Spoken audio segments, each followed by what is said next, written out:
আসসালামু আলাইকুম। আমি ডাক্তার মিজান, বর্তমানে মেডিকেল অফিসার, উপজেলা স্বাস্থ্য কমপ্লেক্স ৪ নম্বর, পাবনায় কর্মরত আছি। আজকে একটা মর্মান্তিক বিষয় নিয়ে আলোচনা করব, আর তা হচ্ছে গাইনি ওয়ার্ডে সবচেয়ে ক্রিটিক্যাল পেশেন্ট আসে মুমূর্ষু অবস্থায়, মৃত্যুর সাথে পাঞ্জার লড়াইয়ের মতো বিষয় নিয়ে।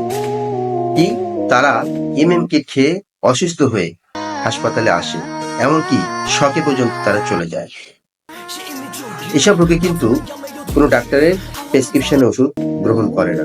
তারা কি করে? কোনো লোকের পরামর্শে অথবা ফার্মেসি থেকে এই কিট গুলো কিনে খায়। ফলে অসুস্থ হয়ে ক্রিটিক্যাল অবস্থায় হাসপাতালে ভর্তি হয়।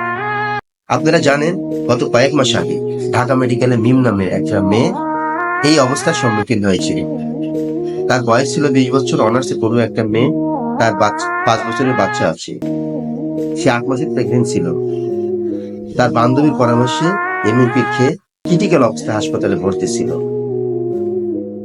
এবং লাস্ট পর্যন্ত তাকে কিন্তু সেভ করা যায়নি। কাজেই আমি আপনাদেরকে বলবো, এই সমস্ত ওষুধ গ্রহণ থেকে বিরত থাকুন। ডাক্তারের পরামর্শে চিকিৎসা গ্রহণ করুন, সুস্থ থাকুন। সকলের সুস্বাস্থ্য কামনা করে বিদায় নিচ্ছি। আসসালামু আলাইকুম।